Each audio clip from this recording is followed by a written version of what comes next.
Hello दोस्तों, आप सभी का बहुत बहुत स्वागत है आपके अपने चैनल में जिसका नाम है इकोनॉमिक्स आईक्यू। मेरा नाम जया है और मैं अभी एमए इकोनॉमिक्स कर रही हूँ और यहाँ पे कोशिश करती हूँ कि आपको इजी लैंग्वेज में इकोनॉमिक्स से रिलेटेड कॉन्सेप्ट समझा सकूँ। तो चलिए शुरू करते हैं हमारे आज के वीडियो को जिसका नाम है प्रोडक्शन फंक्शन। अब प्रोडक्शन फंक्शंस पढ़ने से पहले हम सबसे पहले दो पीरियड्स की बात करेंगे। एक है short run period and long run period. ये हम वैसे तो 12th क्लास में पढ़ चुके हैं पर फिर भी एक बार रिवाइज कर लेते हैं। तो आइए शुरू करते हैं। अब देखिए, जब कोई भी एक फर्म है, हमारे पास कोई भी एक फर्म है, जब हम भी प्रोडक्शन करते हैं तो जो आउटपुट होता है वो बहुत सारे फैक्टर्स ऑफ प्रोडक्शन पे डिपेंड करता है। जैसे कि हमारे पास raw material, labour, capital, technology, equipments, plant, machinery, building etcetera, इन सब पे वो डिपेंड करता है फैक्टर्स ऑफ प्रोडक्शन पे। अब इसमें से कुछ फैक्टर्स ऑफ प्रोडक्शन में से कुछ वेरिएबल फैक्टर्स ऑफ प्रोडक्शन होते हैं और कुछ फिक्स फैक्टर्स ऑफ प्रोडक्शन होते हैं। Variable factors of production are those factors of production that vary with the time that can be changed, whereas fixed factors of production are those factors of production that cannot change, जो change नहीं हो सकते। तो short run period में वो ऐसा period है जहाँ पे हम डिस्टिंग्विश कर सकते हैं between the fix factors of production and the variable factors of production. तो short run period it refers to a period in which there are both fixed and the variable factors of production. पर जो long run period होता है उसमें हमारे पास सिर्फ और सिर्फ वेरिएबल फैक्टर ऑफ प्रोडक्शन होता है और कोई भी फिक्स फैक्टर ऑफ प्रोडक्शन नहीं होता, क्योंकि अब इतना टाइम आ चुका है कि हमारे सारे फिक्स्ड फैक्टर भी, वो सारे फैक्टर्स ऑफ प्रोडक्शन भी जो फिक्स थे इन दी शॉर्ट रन, वो भी अब वेरिएबल बन जाएंगे इन दी लॉन्ग रन, क्योंकि अब एक लंबा टाइम पीरियड आ चुका है। तो इसके एक बार डेफिनेशन देख लेते हैं। यहाँ पे लिखा है short run period refers to a period in which there are both fixed and the variable factors of production. The output can be change by changing only the variable factor. ये बहुत important point है कि अगर जो हम short period में, अगर short run के पीरियड में हमें अपने आउटपुट को चेंज करना है तो सिर्फ और सिर्फ हम वेरिएबल फैक्टर्स के चेंज करने पे ही आउटपुट को चेंज कर सकते हैं। फिक्स्ड फैक्टर्स फिक्स्ड हैं, they do not vary, they do not change. Long run में क्या होता है, it refers to a period in which there is only variable factor of production. That is, अगर मुझे आउटपुट को चेंज करना है लॉन्ग रन पीरियड में तो मैं किसी भी फैक्टर को चेंज करूँ, आउटपुट मेरा चेंज हो जाएगा, क्योंकि अब सारे ही फैक्टर्स ऑफ प्रोडक्शन क्या बन चुके हैं, वेरिएबल बन चुके हैं। अगला पॉइंट लेते हैं। तो in the short run demand is more active than supply. अब ऐसा क्यों है, देखो सपोज करो डिमांड इंक्रीज हुई, शॉर्ट रन में डिमांड इंक्रीज हुई, तो अब जो प्रोड्यूसर हैं उन्हें सप्लाई भी इंक्रीज करनी पड़ेगी to meet the demand. But due to the condition that some factors of production are fixed and some factors of production are variable, और हम फिक्स फैक्टर्स ऑफ प्रोडक्शन को चेंज नहीं कर सकते शॉर्ट रन में, सिर्फ और सिर्फ वेरिएबल फैक्टर्स ऑफ प्रोडक्शन को ही चेंज कर सकते हैं, तो सप्लाई इतनी ज़्यादा इंक्रीज नहीं हो पाती एज कंपेयर टू डिमांड। तो supply can not be increase immediately with the increase in the demand. Long run में both demand and supply play an active role और play an equal role. Third point, अब short run production function में हम किसका इस्तेमाल करते हैं, हम लॉ ऑफ वेरिएबल प्रोपोर्शन का इस्तेमाल करते हैं, जिसमें हम टीपी, एपी और एमपी की बात करते हैं। पर अगर हम लॉन्ग रन प्रोडक्शन फंक्शन की बात करें तो उसमें हम law of returns to scale का इस्तेमाल करते हैं, जिसको हम कहते हैं increasing returns to scale, constant returns to scale and decreasing returns to scale. मैं एक बात कहना चाहूँगी कि प्रोडक्शन फंक्शन एक बहुत ही लंबा और एक वाइड टॉपिक है, तो उसके लिए मैं 2 वीडियोस बनाऊंगी। आज की वीडियो में मैं law of variable proportion and law of returns to scale cover नहीं करूंगी, वो मैं अगली वीडियो में करूंगी। तो मैं बस आज के लिए बस मैं समझा रही हूँ कि in the short run production function और in the short run period we will be going to use law of variable proportion and in the long run we are going to use law of returns to scale. अब हम इसके production function की बात करते हैं। तो Q is equal to function L comma K. वैसे तो अब देखो यहाँ पे एक बात आती है कि हमारा जो Q है, जो हमारा आउटपुट है, वो बहुत सारे फैक्टर्स ऑफ प्रोडक्शन पे डिपेंड करता है। खाली लेबर और कैपिटल से आप एक आउटपुट को नहीं बना सकते, आपको रॉ मटेरियल चाहिए, मशीन चाहिए, टेक्नोलॉजी चाहिए, बहुत सारी चीज़ें चाहिए। बट हम अपने डिस्कशन को सिंप्लीफाई करने के लिए हम हमेशा एज्यूम करेंगे कि जो हमारा आउटपुट है it is depending only on 2 factors of production, that is labor and capital. Labor is denoted by L and capital is denoted by K. Where Q is denoted, Q is used for output. तो Q हमको क्या denote कर रहा है? Output denote कर रहा है हमारे पास. एल डिनोट कर रहा है हमारे पास लेबर और के डिनोट कर रहा है कैपिटल.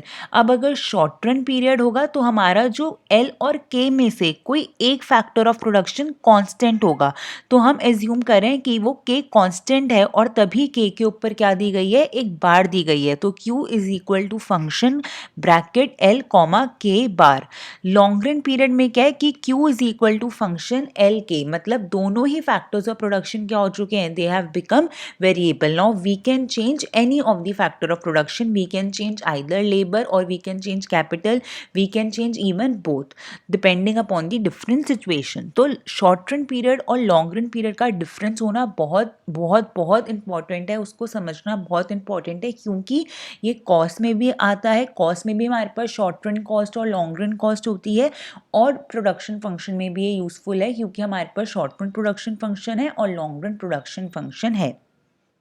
ठीक है. अगर आपको समझ नहीं आएगा तो आप एक बार फिर से वीडियो सुन लेना या फिर इसे पढ़ना, आपको समझ आ जाएगा, वरना आप मुझसे कमेंट सेक्शन में भी क्वेश्चन पूछ सकते हो. तो चलिए हम आगे शुरू करते हैं. अब हमारे पास आता है प्रोडक्शन फंक्शन. देखो प्रोडक्शन फंक्शन क्या है? प्रोडक्शन फंक्शन हमें रिलेशनशिप दिखाता है, हमें रिलेशन दिखाता है between the input and the output, कि हम कितने इनपुट से हम कितना मैक्सिमम आउटपुट बना सकते हैं. तो it production function is purely a technical relation between inputs and output. It show the maximum output that can be produce with the given quantities of the output, कि हम कितना आउटपुट प्रोड्यूस कर सकते हैं with the given inputs. Mathematically it can be represented as Q, जहाँ पे output है. F is a function of L which is labour, K which is capital, T which is technology, R which is raw material. यहाँ पे ये बहुत सारे हो सकते हैं, पता है यहाँ पे ये बहुत सारे हो सकते हैं, नेवर एंडिंग है. It can depend upon the managerial skills, it can depend upon the efficiency, it can depend upon the machinery, it can depend upon the building and plant. तो बहुत सारे फैक्टर्स ऑफ प्रोडक्शन पे हमारा output depend करता है. But हमने अपने discussion को सिंप्लीफाई करने के लिए हमने सिर्फ दो फैक्टर्स ऑफ प्रोडक्शन की बात करी है. एक है लेबर जिसको हम डिनोट करेंगे L से, और एक है कैपिटल जिसको हम डिनोट करेंगे K से. तो शॉर्ट रन प्रोडक्शन फंक्शन में Q is equal to function L K. Short run production function में हमारा एक फिक्स फैक्टर ऑफ प्रोडक्शन होता है और एक वेरिएबल होता है. फिक्स फैक्टर ऑफ प्रोडक्शन वो फैक्टर ऑफ प्रोडक्शन हो सकता है जो चेंज नहीं होता, और वेरिएबल होता है जो चेंज हो सकता है. तो यहाँ पे K हमारे पास क्या है? एक फिक्स फैक्टर ऑफ प्रोडक्शन है, क्योंकि उस पर बार गिवन है, क्योंकि वो चेंज नहीं हो सकता, वो कांस्टेंट है, वो गिवन है. क्वेश्चन में ये पहचानने का तरीका होता है कि आपके पास शॉर्ट रन प्रोडक्शन फंक्शन है या लॉन्ग रन प्रोडक्शन फंक्शन है. अगर ऐसे दे रखा है कि Q is a function of L K and K is equal to 10, मतलब क्वेश्चन में K गिवन है कि वो 10 है, तो वो हमारे पास जो K है ना, वो K क्या है? It is 10 which is given, which is constant, therefore it is the short run production function and we are only suppose to calculate the values of L. Long run production function में L और K दोनों variable हैं, तो किसी के ऊपर भी बार नहीं लगा. बार का मतलब होता है कांस्टेंट या फिर गिवन. यहाँ पे दोनों ही हमारे पास क्या है? दोनों ही वेरिएबल है. मतलब अगर मेरे पास कल को क्वेश्चन आया कि Ram has a production function Q is equal to ALK, AL K एक फंक्शन है उसके पास, तो where K is equal to 10, then it is the short run production function, क्योंकि K गिवन दे दिया, K 10 के इक्वल दे दिया, विच इज गिवन और विच इज कांस्टेंट. बट दूसरा प्रोडक्शन फंक्शन आया कि Ram has a production function Q is equal to ALK, you have to calculate the values of L and K. तो अब यहाँ पे L और K दोनों ही क्या हो गए? वेरिएबल हो गए, क्योंकि अभी हमें नहीं पता क्या निकलेगा. हमें डिफरेंट तरीके यूज़ करेंगे जो हम बाद में यूज़ करेंगे कि हम कैसे L और K को निकाल सकते हैं. अभी के लिए हमें ये समझना है कि शॉर्ट रन प्रोडक्शन फंक्शन में L और K पे किसी एक फैक्टर ऑफ प्रोडक्शन पे बार लगा होगा, और उस बार का मतलब है कि वो गिवन है, वो कांस्टेंट है, वो फिक्स फैक्टर ऑफ प्रोडक्शन है, और मोस्टली K पे ही लगा होता है. लॉन्ग रन में दोनों ही फैक्टर्स ऑफ प्रोडक्शन क्या है? वेरिएबल हैं, दोनों ही चेंज हो सकते हैं. ठीक है, चलिए आगे शुरू करते हैं. अब हम प्रोडक्शन फंक्शन को रिप्रेजेंट करने के लिए ग्राफिकली इस्तेमाल करते हैं आइसोकॉन। हमने कंज्यूमर बिहेवियर में यूटिलिटी फंक्शन पढ़ा था। यूटिलिटी फंक्शन को रिप्रेजेंट करने के लिए हम आईसी का इस्तेमाल करते थे, इंडिफरेंस कर्व का इस्तेमाल करते थे। इसी प्रकार प्रोडक्शन फंक्शन को रिप्रेजेंट करने के लिए हम आइसोकॉन का इस्तेमाल करेंगे। तो we use isoquant to represent the production function. अब व्हाट आर दी आइसोकॉन, कि आइसोकॉन क्या है? तो सबसे पहले इंडिफरेंस कर्व क्या था? इंडिफरेंस कर्व क्या था? Indifference curve shows all the different combination of good x and y that gives the same level of utility to the consumer, जो कंज्यूमर को सेम लेवल ऑफ यूटिलिटी देते थे। कि अगर मेरे पास ये ग्राफ मैंने बनाया, यहाँ पे मैं लिखती थी गुड x, ये मेरा होता था ओरिजिन, और यहाँ मेरे पास होता था गुड वाई। मेरे पास ऐसा होता था इंडिफरेंस कर्व। तो इंडिफरेंस कर्व पे मैं ये वाला पॉइंट चूज करूं, या मैं ये वाला पॉइंट चूज करूं, या मैं ये वाला पॉइंट चूज करूं, तीनों ही पॉइंट कंज्यूमर को सेम लेवल ऑफ यूटिलिटी देते थे with different combination of X and Y. Obviously कि यहाँ पे x1 होगा, यहाँ पे x2 होगा, यहाँ पे x3 होगा, बट जब तीनों को अगर हम यूटिलिटी तीनों की निकाली उन कॉम्बिनेशन की, वो सेम आती थी। इसी प्रकार आइसोकॉन भी कहता है। आइसोकॉन सारे डिफरेंट कॉम्बिनेशन दिखाता है, किसके? लेबर एंड कैपिटल के, which can be use to produce the same level of output. कि अब यहाँ पे लेबर लिखा गया, गुड एक्स यहाँ पे लिखा जाता था, तो गुड एक्स की जगह किसने ले ली? लेबर ने ले ली। गुड वाई की जगह कैपिटल ने ले ली। टू डायमेंशनल ग्राफ है। Shape of isoquant is similar as that of IC. Indifference curve वो भी downward sloping convex to origin होता था, ये भी downward sloping convex to origin है। अब यहाँ पे अगर मैं एक पॉइंट लूँ, चाहे मैं यहाँ पे एक पॉइंट लूँ, चाहे मैं यहाँ पे पॉइंट लूँ, तीनों ही point same level of output देंगे प्रोड्यूसर को। बस इतना फ़र्क है, वहाँ पे यूटिलिटी की थी, यहाँ पे आउटपुट की बात है। वहाँ पे भी सेम लेवल ऑफ यूटिलिटी थी टू कंज्यूमर, यहाँ पे सेम लेवल ऑफ आउटपुट है टू प्रोड्यूसर। वहाँ पे different combination of good X and Y थे, यहाँ पे different combination of labour and capital है। तो आईसी को रिलेट करो, कंज्यूमर बिहेवियर को रिलेट करो प्रोड्यूसर बिहेवियर से, यूटिलिटी फंक्शन को रिलेट करो प्रोडक्शन फंक्शन से। ये मैं प्रोडक्शन फंक्शन जब कंप्लीट हो जाएगा, एक बार मैं कंज्यूमर बिहेवियर और प्रोड्यूसर बिहेवियर का थोड़ा सा एक हम डिफरेंस भी पढ़ेंगे, जिससे हमें याद रखने में ईजी हो। बट अभी के लिए थोड़ा अपने दिमाग में रिलेट करो कि जैसे वहाँ पे यूटिलिटी फंक्शन था, यहाँ पे प्रोडक्शन फंक्शन है। वहाँ पे तो गुड्स की बात होती थी एक्स और वाई की, यहाँ पे बात होती है कैपिटल और लेबर की, इनपुट्स की बात होती है। वहाँ पे गुड एक्स की जगह यहाँ पे लेबर, वहाँ पे गुड वाई, यहाँ पे कैपिटल। वहाँ पे आईसीज होते थे, यहाँ पे आइसोकॉन्ट है। वहाँ पे यूटिलिटी होती थी, तो यहाँ पे आउटपुट है।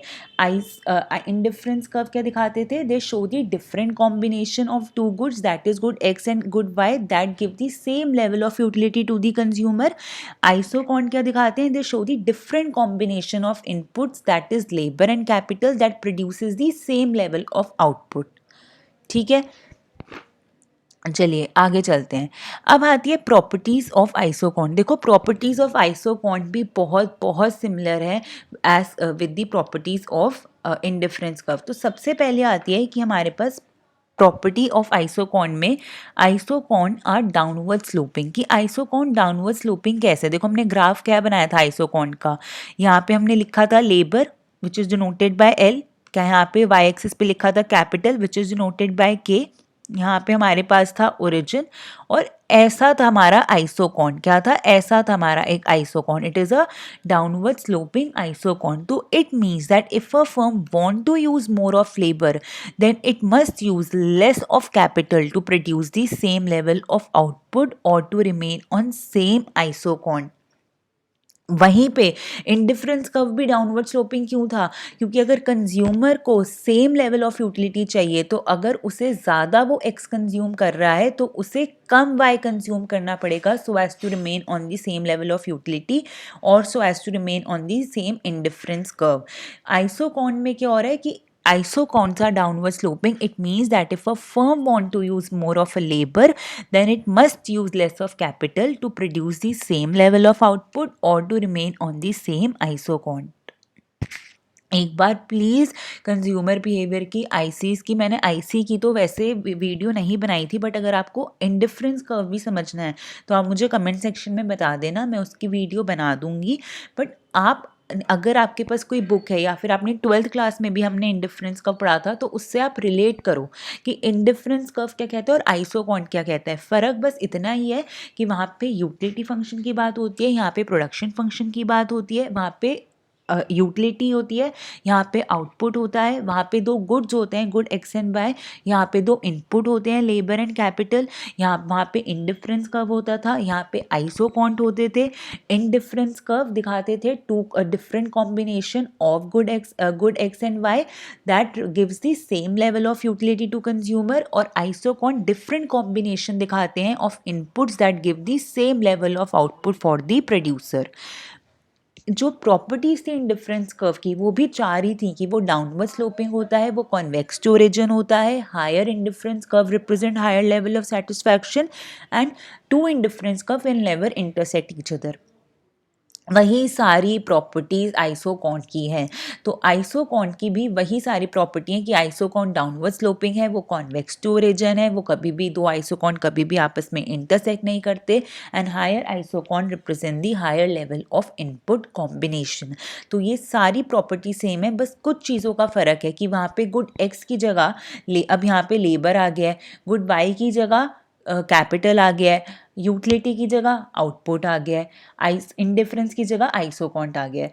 तो ये बस कुछ बेसिक डिफरेंस है, बाकी सारा सेम है। तो isoquants are downward sloping. It means that if a firm wants to use more of a labor then it must use less of a capital to produce the same level of output or to remain on same isoquant. Second property, isoquant convex to origin होते हैं क्योंकि because of the diminishing marginal rate of technical substitution, that is MRTS, which is the slope of isocon. However, जब MRTS constant है, isocon straight line होते हैं, और जब MRTS increase करते हैं, isocon become concave. Very very similar to the indifference curve. Indifference curve भी convex होते थे because of the diminishing marginal rate of substitution. जब marginal rate of substitution constant होता था तो हमारे पास जो इंडिफरेंस कर्व है दे बिकम स्ट्रेट लाइन, और जब वो इंक्रीज करता था तो इंडिफरेंस बिकम कॉन्केव। तो ये बिल्कुल सेम है। देखो आप रिलेट करो उसको, आप रिलेट कर पाओगे। आप एक बार इससे भी पढ़ना और एक बार इंडिफरेंस कर्व को भी पढ़ना, आपको बहुत ईजिली समझ आ जाएगा। चलिए थर्ड प्रॉपर्टी पे चलते हैं। Two isoquant can never intersect each other. ये भी बहुत आसान है। Higher isoquant represents the higher level of input combination. देखो वो ये कहने की कोशिश कर रहा है कि सपोज तुमने यहाँ पे एक आइसोकॉन दिखाया, यहाँ पे एक आइसोकॉन दिखाया, यहाँ पे एक आइसोकॉन दिखाया, तो ये लोअर लेवल ऑफ आइसोकॉन्ट है। सपोज ये 80 यूनिट्स दे रहा है, सपोज ये कितना दे रहा है, 80 यूनिट्स दे रहा है, यहाँ पे 80 लेवल ऑफ आउटपुट आ रहा है। तो ये जो सेकंड है, मैंने इस लोअर लेवल को दे दिया ए, इस आइसोकॉन्ट का नाम ए है, ये जो मिडल में है इसका नाम बी है, और जो एकदम ऊपर है इसका नाम सी है। तो जो ए आइसोकॉन्ट है वो हमको 80 लेवल ऑफ आउटपुट दे रहा है, बी आइसोकॉन्ट हमको 90 लेवल ऑफ आउटपुट दे रहा है, सपोज 90 लेवल ऑफ आउटपुट दे रहा है, और जो सी आइसोकॉन्ट है वो हमको 100 लेवल ऑफ आउटपुट दे रहा है। तो हमने एक बात देखी कि जैसे जैसे हमारा आइसोकॉन्ट बढ़ता गया, हमारा आउटपुट लेवल भी बढ़ता गया। तो higher isoquant represents the higher level of output. तो ये चार प्रॉपर्टीज हो गई ऑफ आइसोकॉन्ट। चलिए आगे चलते हैं। अब हमारे पास आता है slope of isocon. Slope of isocon क्या है? It's the marginal rate of technical substitution. तो वहाँ पे इंडिफरेंस कर्व का स्लोप क्या था? मार्जिनल रेट ऑफ सब्स्टिट्यूशन या फिर एमआरएस। यहाँ पे marginal rate of technical substitution है। देखो एमआरटीएस क्या दिखाता है? एमआरटीएस एक तरीके का ट्रेड ऑफ दिखाता है for the one factor of production for the another. मतलब वो क्या दिखा रहा है कि अगर मुझे एक एडिशनल यूनिट ऑफ लेबर का इस्तेमाल करना है तो मुझे कितनी यूनिट्स ऑफ कैपिटल को गिव अप करना पड़ेगा, वो हमें एमआरटीएस दिखाता है। तो अगर मेरे पास लिखा है कि MRTS of labour for capital define as the number of units of capital which has to be given so as to employ one additional unit of labor, the level of output remaining unchanged. मतलब अभी भी हम क्या है, we are on the same isocont, क्योंकि level of output क्या लिखा है ना, level of output remaining unchanged, ये लिखा है कि level, let me use a different pen color, ये लिखा है ना कि level of output remaining unchanged, इसको मैंने ब्लू से सर्कल किया है। मतलब अगर आपका आउटपुट अनचेंज है, आपका लेवल ऑफ आउटपुट अनचेंज है, it means you are in on the same isoquant. तो मैं सपोज अगर ये आई, मैंने आइसोकॉन्ट का नाम लिया, तो मैं इसी आई आइसोकॉन्ट पे हूँ, और वो कहता है कि मुझे एक एडिशनल यूनिट ऑफ लेबर को इस्तेमाल करने के लिए कितनी यूनिट्स ऑफ कैपिटल को गिव अप करना पड़ेगा, सो दैट मैं इसी आइसोकॉन्ट पे रहूँ, इसी आइसोकॉन्ट आई पे रहूँ। वो मेरा MRTS दिखाता है। तो MRTS of labour for capital, this is very important, this sign is very important कि MRTS ऑफ कि किसका, लेबर का, किसके लिए, फॉर कैपिटल के लिए। तो देखो पहले क्या आ रहा है, पहले लेबर आ रही है, तो MRTS of labour for capital, ये याद रखना, is equal to change in capital divided by change in labour. Change in capital मतलब MPL divided by change in labour, change in labour. तो change in capital divided by change in labour, और इसका ये formula आ रहा है हमारे पास कि MPL divided by MPK, which is MPL क्या है कि आप आउटपुट फंक्शन को डेरिवेट करोगे with respect to L keeping K constant, और MPK का मतलब क्या है कि आप प्रोडक्शन फंक्शन या Q का जो फंक्शन है उसको डेरिवेट करोगे with respect to K keeping L constant, कि यहाँ पे जो मेरा L है वो क्या होगा, it is going to be constant, वो मेरे पास कांस्टेंट रहेगा। ठीक है, इतना समझ आया MRTS पे। MRTS देखो सिर्फ एक देखो MRTS के बारे में अगर लिखने को आ जाए, वैसे तो आएगा नहीं क्योंकि लेवल बहुत ही हाई होता है पेपर का, बट फिर भी MRTS को समझने के लिए क्या करना है कि जो MRTS है, it is the slope of the isoquant. MRTS of labour for capital को हम कैसे लिख सकते हैं कि MRTS L कॉमा के, क्योंकि पहले लेबर है तो पहले L आएगा, और फिर बाद में कैपिटल है तो K, बाद में K आएगा। तो MRTS LK ये डिफाइन करता है कि आपने कितनी number of units of capital को गिव अप किया so as to employ one additional unit of labour, the level of output remaining unchanged. MRTS LK is equal to change in capital divided by change in labour, और ये इस वाले फॉर्मूले से denote होता है कि MPL divided by MPK। MPL का मतलब क्या है कि आपको प्रोडक्शन फंक्शन का डेरिवेटिव करना है with respect to L keeping K constant, keeping K constant.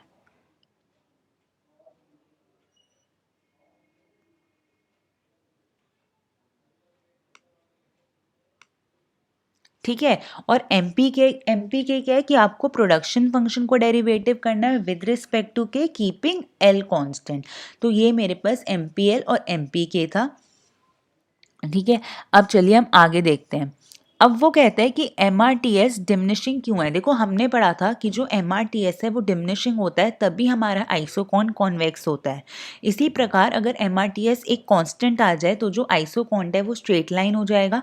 MRTS increasing आ जाए तो आइसोकॉन क्या हो जाएगा, आइसोकॉन कॉनकेव हो जाएगा। तो but why MRTS is diminishing, क्योंकि ये तो एक बहुत इंपॉर्टेंट रोल प्ले करता है in determining the shape of the isoquant. तो वो डिमिनिशिंग क्यों होता है इसके बारे में पढ़ेंगे। तो मेरे पास सपोज ये मेरे पास आइसोकॉन्ट है, यहाँ पे मेरे पास एक्स एक्सिस में हमेशा लेबर होती है और वाई एक्सिस में मेरे पास क्या होता है, कैपिटल होता है। अब ये वो कह रहा है कि the slope of an isoquant decreases. Slope of an isoquant means MRTS। तो इस लाइन ये the slope of an isoquant, ये जो चार शब्द हैं इसके मैं इसको छोड़ के क्या लिख सकती हूँ, मैं यहाँ लिख सकती हूँ MRTS। तो MRTS decreases as we move, मतलब अगर मैं इधर इधर करके आऊंगी, as we move along down the isocon. So as we move down along an isocon showing increasing difficulty in replacing the capital with labor, हमारे पास MRTS of labour for capital क्या दिखा रहा था कि आपको एक एडिशनल यूनिट ऑफ लेबर को employ करने के लिए आप कितनी कैपिटल को गिव अप करोगे। तो वो ये कहता है कि जैसे जैसे आप आइसोकॉन के नीचे आते रहते हो, वो आप जो लेबर को जो आप कैपिटल को गिव अप कर रहे हो ना to use an additional unit of labour, वो अब कम होने लगती है, क्योंकि अब जो हमारी कैपिटल है it has become more productive और लेबर लेस प्रोडक्टिव हो चुकी है। और इसकी वजह से प्रोड्यूसर नहीं चाहता कि वो ज़्यादा यूनिट्स ऑफ कैपिटल को गिव अप करे for one additional unit of labour. और इन सारे कारणों की वजह से हमारा जो MRT है वो MRTS डिमिनिशिंग होता है, और MRTS के डिमिनिशिंग होने के कारण आइसोकॉन कॉन्वेक्स होता है। एक बार मैं फिर से समझाती हूँ, MRTS क्या था। MRTS of labour for capital ये कहता है कि आपको एक एडिशनल यूनिट ऑफ लेबर को यूज़ करने के लिए कितने number of units of capital को आप गिव अप करोगे so as to remain on the same level of output और so as to remain on the same isoquant. ये हमारा MRTS हमें दिखाता है। पर एक वक्त के बाद या फिर जैसे जैसे आप आइसोकॉन के नीचे वाले हिस्से में आते हो, प्रोड्यूसर ये पाता है कि आपको कैपिटल की यूनिट्स को बार बार गिव अप करना महंगा पड़ रहा है, क्योंकि अब कैपिटल ज़्यादा प्रोडक्टिव हो चुकी है एज़ कम्पेयर टू लेबर। तो अब प्रोड्यूसर चाहता है कि मैं ज़्यादा कैपिटल की यूनिट्स को गिव अप ना करूँ, या फिर अगर मैं गिव अप कर भी रहा हूँ तो मैं कम से कम कैपिटल की यूनिट्स को गिव अप करूँ for an additional unit of labour. और इसी सारे कारणों की वजह से जो हमारा MRTS है वो डिमिनिशिंग होता है। देखो, the slope of an isoquant decreases as we move down along an isoquant showing increasingly difficulty in replacing capital with labor. That is, the producer is willing to sacrifice lesser and lesser units of capital for additional units of labor. Its economic meaning is that labor becomes less productive and capital becomes more productive. Thus, we need less capital to keep the output constant. Hence, MRTS is diminishing, leading to convex shape of isocont. Very very important, ये याद रखना कि MRTS क्यों diminishing है, क्योंकि MRTS के diminish होने के कारण ही हमारा जो आइसोकॉन्ट है वो कॉन्वेक्स शेप होता है। ये एक प्रॉपर्टी है। तो अगर कल को क्वेश्चन में आ जाए कि एक्सप्लेन वाई MRTS और why isoquant is convex to origin, तो you have to explain that it is convex to origin because of diminishing MRTS and why MRTS diminishes. ये आपको पूरा एक्सप्लेन करना पड़ेगा। ठीक है, चलिए आगे चलते हैं। अब हम बात करेंगे इलास्टिसिटी ऑफ सब्स्टिट्यूशन की। देखो, इलास्टिसिटी ऑफ सब्स्टिट्यूशन क्या कहती है? वो कहती है कि आप हमारे आउटपुट पे दो फैक्टर्स ऑफ प्रोडक्शन है, लेबर और कैपिटल। कभी कभी क्या होता है कि हम लेबर को और कैपिटल को सब्स्टिट्यूट कर सकते हैं एक दूसरे से। कभी कभार किसी के पास बहुत ज़्यादा कैपिटल होती है बट उसको स्किलफुल लेबर नहीं मिल पाती, तो वो कैपिटल को सब्स्टिट्यूट कर दे लेबर से। या फिर कभी कभी क्या होता है कि लोगों के पास बहुत ज़्यादा लेबर होती है बट कैपिटल नहीं होती, तो लेबर को वो कैपिटल से सब्स्टिट्यूट कर दे। तो वो इलास्टिसिटी ऑफ सब्स्टिट्यूशन मेजर करता है। Elasticity of substitution between the two factors that is labour and capital measures the ease with which one factor can be substituted for the other. It is defined as the percentage change in the ratio between the two factors, that is K by L divided by the percentage change in their MRTS. तो इसका formula ये है इसका formula. ये जो मैं blue से box में डाल रही हूँ ये पूरा फॉर्मूला है कि percentage change in K by L divided by percentage change in MRTS. तो अब परसेंटेज चेंज के लिए हम क्या करते थे? हम लिखते थे यहाँ पे change in quantity divided by original into करते थे हम यहाँ पे 100 से, ऐसे करेंगे यहाँ पे 100 से। इसी प्रकार MRTS का क्या होगा कि चेंज इन MRTS कि कितना चेंज हुआ इन MRTS डिवाइडेड बाय क्या ओरिजिनल MRTS इनटू 100 से करते थे। यही परसेंटेज चेंज का फॉर्मूला होता है ना। अब यहाँ से 100 और 100 कैंसिल हो जाएगा, तो delta which is the change in K by L, यहाँ पे original K by L into वापस आ जाएगा which is original MRTS into change in MRTS. तो ये एक बहुत इंपॉर्टेंट फॉर्मूला है और ये फॉर्मूला इधर से आया है. that is delta k by L, that is the change in ratio of k by L into MRTS divided by ratio of k by L into change in MRTS. Elasticity of substitution varies from 0 to infinity, और ये किस पे depend करता है? Upon the different factors of, upon the different types of production function, not the factors of production, sorry, it depend upon the different types of production function. ठीक है,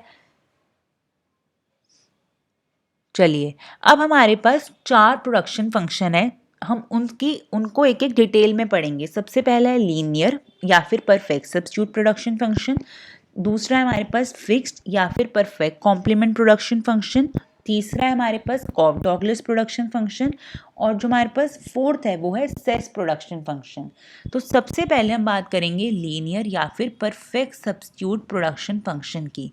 अब यहाँ पे ऑब्वियसली क्या होगा? Q होगा और यहाँ पे K और L होगा, इनपुट्स होंगे ऑब्वियसली. तो Q इज इक्वल टू ए के प्लस बी एल. देखो परफेक्ट सब्स्टिट्यूट यूटिलिटी फंक्शन भी होता था, ये मैंने पढ़ाया है आप लोगों को कि Q इज इक्वल टू, हम क्या लिखते थे? Q इज इक्वल टू यहाँ पे sorry U is equal to utility is equal to A X की utility is equal to A X plus B y, जहाँ पे u यूटिलिटी थी, a और b they are constant and x is good x and y is good y.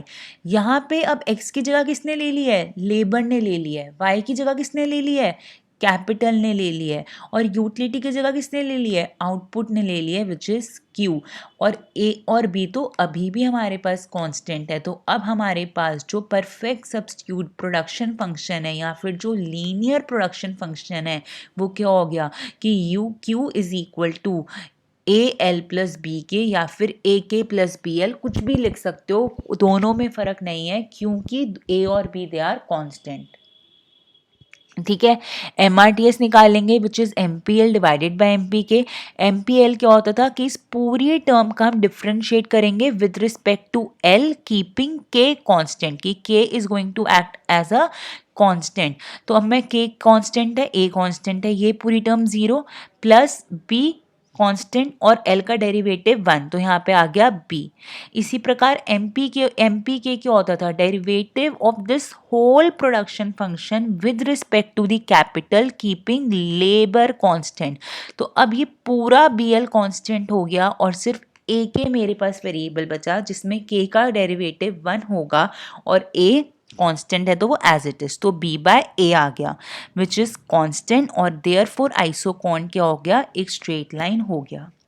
ठीक है, तो अगर आप मुझे इसका प्रोडक्शन फंक्शन ग्राफिकली रिप्रेजेंट करना है तो वो कैसा होगा कि यहाँ पे मैं लेबर लिखूंगी, यहाँ पे मैं कैपिटल लिखूंगी, ये मेरे पास ओरिजिन है ही, और ये जो चीज़ होगी मेरे पास ये मेरे पास क्या दिखाएगी? एक लीनियर या फिर एक परफेक्ट सब्स्टिट्यूट प्रोडक्शन फंक्शन दिखाएगी. अब हम इलास्टिसिटी ऑफ सब्स्टिट्यूशन निकाल सकते हैं, जो क्या होती थी? Percentage change. जो हमारे पास इलास्टिसिटी ऑफ सब्स्टिट्यूशन का फॉर्मूला क्या था? Percentage change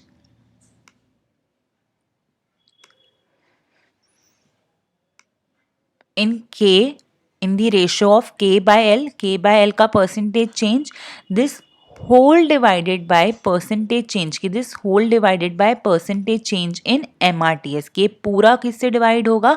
percentage change in MRTS से डिवाइड होगा. जब मैं इसको सॉल्व करूँगी, सॉल्व करके मेरे पास जब मैं इसको सॉल्व करूंगी तो मेरे पास यही फॉर्मूला आ रहा था इलास्टिसिटी ऑफ सब्स्टिट्यूशन का. तो अब इसमें मैं वैल्यू सब्स्टिट्यूट करती हूँ. तो अभी मैं डेल्टा के बाय एल को ऐसी रहने देती हूँ. MRTS मेरे पास क्या है? B बाय ए. के बाय एल को मैं ऐसी रहने देती हूँ और ये जो डेल्टा MRTS है, अब ये क्या है? Change of B by A. Change of B by constant का कोई चेंज हो सकता है? 2 में कोई चेंज हो सकता है? नहीं हो सकता. कांस्टेंट का कोई चेंज ही नहीं होता, वो 0 होता है. तो ये जो डेल्टा बाय MRTS है ये मेरे पास पूरी टर्म क्या हो गई? 0 हो जाएगी. और जब 0 डिनोमिनेटर में है तो इलास्टिसिटी ऑफ सब्स्टिट्यूशन क्या हो जाएगी? इन्फिनिटी हो जाएगी. तो elasticity of substitution is infinity as MRTS is constant which is B by A और therefore जो change होगा MRTS का वो zero होगा. This implies a commodity can be produced by using only capital or only labor or by infinite combination of capital and labor. देखो मैं एक बार फिर से समझा देती हूँ. हमने सबसे पहले लीनियर या फिर परफेक्ट सब्स्टिट्यूट प्रोडक्शन फंक्शन को लिखा जो जो किसकी फॉर्म में होता है Q इज इक्वल टू ए के प्लस पी एल. हमने इसका स्लोप निकाला विच इज़ MRTS और उसका फॉर्मूला होता है MPL divided by MPK. MPL क्या होता है कि आपको पूरे प्रोडक्शन फंक्शन को डेरिवेट करना पड़ता है with respect to L keeping K constant. तो मैंने जब उसको सॉल्व किया तो वो बी आया और इसी प्रकार मैंने एम पी के भी निकाला which is the derivative of production function with respect to K keeping L constant. तो वहाँ से वो ए आया. तो ये मेरे पास क्या आ गया बी डिवाइडेड बाय ए आ गया विच इज़ कांस्टेंट. अब क्योंकि मेरा MRTS कांस्टेंट है वो बी बाय ए है तो मेरा जो आइसोकॉन्ट होगा वो स्ट्रेट लाइन होगा. उसके बाद मैंने कहा कि मैं इलास्टिसिटी ऑफ सब्स्टिट्यूशन निकालूंगी. मैंने उसका इलास्टिसिटी ऑफ सब्स्टिट्यूशन का ये फॉर्मूला लिखा. अब मैंने कहा कि मेरा जो MRTS है वो कांस्टेंट है पर जो चेंज होगा MRTS का या फिर जो चेंज होगा कांस्टेंट का वो तो हमेशा ज़ीरो ही होता है. मेरा 2 है, 2 में कोई चेंज हो सकता है. चेंज ऑफ 2 क्या है? It is going to be zero. तो मेरी ये वाली जो टर्म है डेल्टा MRTS ये टर्म मेरी क्या बन जाएगी? ज़ीरो बन जाएगी. अब इलास्टिसिटी ऑफ सब्स्टिट्यूशन के डिनोमिनेटर में पूरी टर्म में क्या हो जाएगा? ज़ीरो हो जाएगा. तो उसकी वजह से इलास्टिसिटी ऑफ सब्स्टिट्यूशन क्या हो जाएगा? इनफाइनाइट हो जाएगा. तो elasticity of substitution is infinity और infinite as MRTS is constant and therefore change in MRTS will be zero. ठीक है, चलिए आगे चलते हैं. अब हमारे पास आता है फिक्स्ड या फिर perfect complement production function. Perfect complement production function क्या कहते हैं कि Q is the minimum of AK और BL. ये भी बहुत बहुत सेम है परफेक्ट कॉम्प्लीमेंट यूटिलिटी फंक्शन में. वहाँ पे भी हमारे पास क्या था कि मिनिमम ऑफ हमारे पास क्या था AX की minimum of AX comma BY. यही था ना हमारे पास minimum of AX comma BY और ये था इक्वल टू यूटिलिटी के. ये था इक्वल टू यूटिलिटी और U. ठीक है, यहाँ पे हम इस AX को इक्वेट करते थे किससे? BY के. और यहाँ पे हमारे पास XY का एक रेशो आ जाता था which is B by Y. तो हमारे पास B बाय A तो X डिवाइडेड बाय Y का एक रेशो आ जाता था हमारे पास क्या? B by A. तो यहीं पे हमने ये किया है. अब यहाँ पे बस हमने X को L से रिप्लेस कर दिया है, Y को K से और U को Q से. तो Q is equal to minimum AK comma BL. इस AK और BL को इक्वेट करा तो K by L is equal to B by A आ गया. आइसोकॉन L शेप है. इन आइसोकॉन को L shape, right angle, Leontief isoquant या फिर इनपुट आउटपुट आइसोकॉन भी कहते हैं. और MRTS इस केस में भी ज़ीरो और इन्फिनिटी होते हैं. उस केस में भी MRTS ज़ीरो और इन्फिनिटी था और इंडिफरेंस कर्व L शेप था.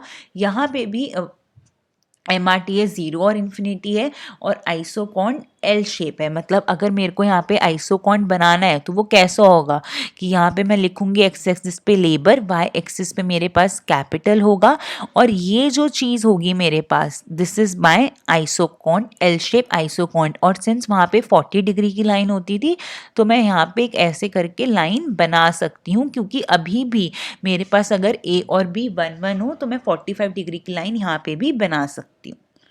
बिल्कुल सेम है जो हमने परफेक्ट कॉम्प्लीमेंट यूटिलिटी फंक्शन में पढ़ा था. बिल्कुल सेम है.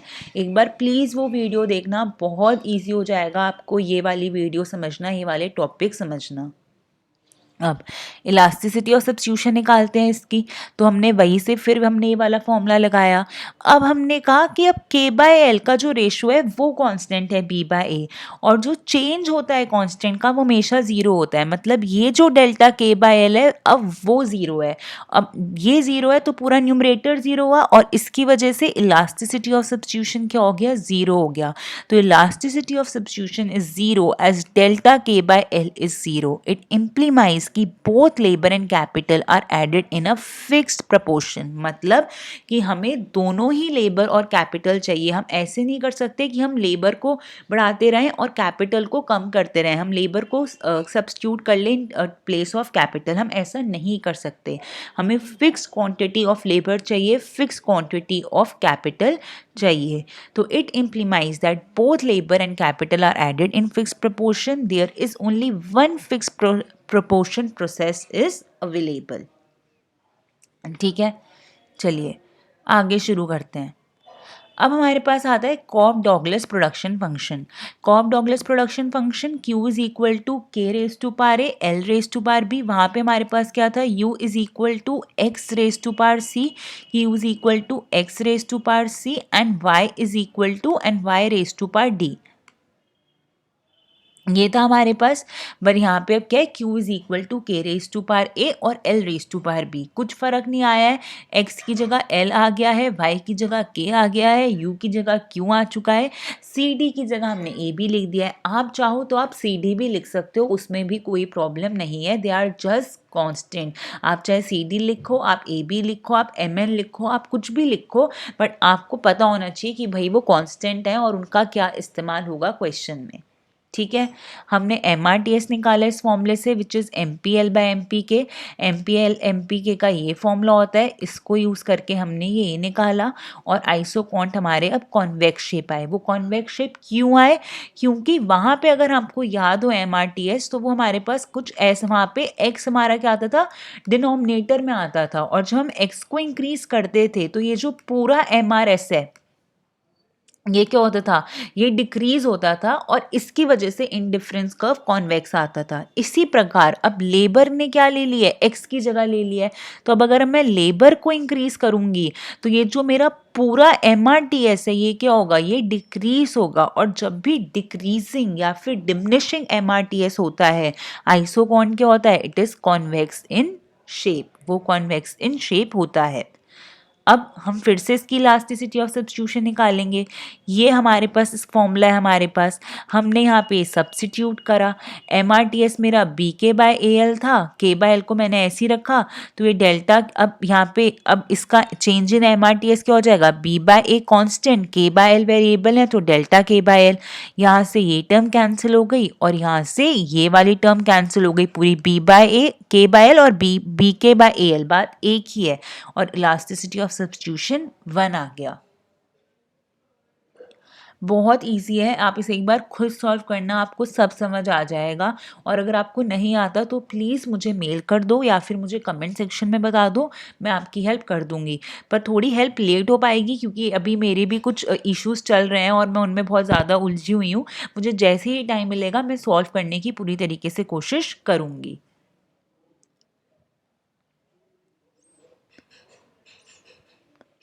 अब चलते हैं हमारे अगले और लास्ट प्रोडक्शन फंक्शन में, जो है CES, which is the constant elasticity of substitution production function. इसको सेस भी कहते हैं, CES, CES, constant elasticity of substitution या फिर एरो प्रोडक्शन फंक्शन। देखो इसमें क्या है, Q which is output, K which is labour, raise to power P plus L raise to power P, पूरा ब्रैकेट, यहाँ पे y नहीं है, यहाँ पे गामा है, गामा डिवाइडेड बाय p। अब इस p को आप p मत कहना, दिस p वो मैं समझाने के लिए कह रही हूँ, but this p is called rho, where p is rho. इसका आपको MRTS निकालने की, इसका आपको आइसोकॉन क्या होता है वो आपको कुछ भी करने की ज़रूरत नहीं है, क्योंकि वो एक बहुत ही हायर लेवल पे जाके है जो हम अभी नहीं करेंगे।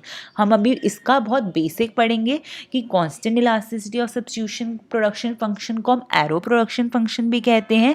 It is given by Q is equal to K raise to power P plus L raise to power P bracket closed, gamma divided by P, जहाँ पे P एरो है। इसका इलास्टिसिटी ऑफ सब्स्टिट्यूशन निकालने का भी एक अलग फॉर्मूला है, which is 1 divided 1 minus rho. Now we know that this P is called rho, we will not going to use this as P, हम इसको अब एरो बोलेंगे कि elasticity of substitution is equal to 1 divided बाय 1 minus rho. ठीक है। अब p के हमने डिफरेंट डिफरेंट वैल्यूज ली। अगर हमने p को 1 लिया तो अब p को 1 लिया तो यहाँ पे 1 सब्स्टिट्यूट करोगे, यहाँ पे जब 1 सब्स्टिट्यूट करोगे डिनोमिनेटर 0 हो जाएगा, और जब भी डिनोमिनेटर 0 होता है इलास्टिसिटी ऑफ क्या हो जाएगी, इलास्टिसिटी ऑफ सब्स्टिट्यूशन इन्फिनिटी हो जाएगी। अब इलास्टिसिटी ऑफ सब्स्टिट्यूशन इन्फिनाइट कब था, जब लीनियर प्रोडक्शन फंक्शन था। जब क्या था हमारे पास, लीनियर प्रोडक्शन फंक्शन था। क्यों था, क्योंकि MRTS क्या था, B/A, और वो एक कांस्टेंट था। चेंज इन MRTS मतलब चेंज इन अ कांस्टेंट जो हमेशा 0 होता है, तो डिनोमिनेटर पूरा 0 हो गया था और उसके कारण इलास्टिसिटी ऑफ सब्स्टिट्यूशन इनफाइनाइट था इन दी लीनियर प्रोडक्शन फंक्शन। अब p को जो मैंने 0 लिया, मैंने यहाँ पे p को 0 लिया तो 1 माइनस 0 1, तो 1 डिवाइडेड बाय 1 1 आया, तो इलास्टिसिटी ऑफ सब्स्टिट्यूशन 1 है जो कॉप डॉगलस प्रोडक्शन फंक्शन को रिप्रेजेंट करती है। ये हमने अभी पिछली स्लाइड में ही पढ़ा है। अब हमने p को इनफाइनाइट लिया, तो मैंने अब सपोज यहाँ पे p को क्या ले लिया, इनफाइनाइट ले लिया, तो 1 माइनस इनफाइनाइट, ये पूरी टर्म क्या हो गई हमारे पास, इनफाइनाइट हो गई, और 1 डिवाइडेड बाय इन्फिनिटी क्या हो गया, 0 हो गया।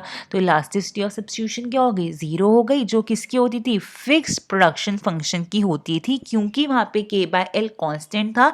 तो जो डेल्टा k/L है वो मेरे पास क्या हो जाता था, वो 0 हो जाता था, और डेल्टा k/L न्यूमरेटर में था, तो उसकी वजह से इलास्टिसिटी ऑफ सब्स्टिट्यूशन क्या हो गया था, 0 हो गया था। देखो ये सारी चीज़ें मुझे तो एकदम से याद है क्योंकि मैंने ये बहुत बार पढ़ी हैं, बट आप लोगों को समझने में, इसको याद करने में टाइम लगेगा। बस एक ही चीज़ है कि अपनी बुक्स पढ़ते जाओ और वीडियो को देखो, और जहाँ पे समझना आए वहाँ पे उसे पॉज करो, उसे खुद समझने की कोशिश करो, नोट्स पढ़ो। फिर भी समझ नहीं आता तो प्लीज़ मुझे कमेंट सेक्शन में बताना या फिर मुझे मेल कर देना, मैं आपको ज़रूर और याद से रिस्पॉन्स कर दूँगी। रिस्पॉन्स थोड़ा डिले हो सकता है क्योंकि अभी एक्चुअली मेरे को भी बहुत काम है, मतलब मेरे भी पेपर आ रहे हैं, प्लस असाइनमेंट, प्लस मेरी थोड़ी तबीयत भी ठीक नहीं है, तो बहुत सारा काम अभी चल रहा है, तो मैं इतना क्विक नहीं डाल पाती वीडियोस, पर मैं अब कोशिश करूँगी कि मैं थोड़ा फ्रीक्वेंसी में डाल सकूँ। चलिए आगे चलते हैं। तो इसी के साथ हमारी आज की वीडियो ख़त्म होती है। Thank you so much and have a nice day.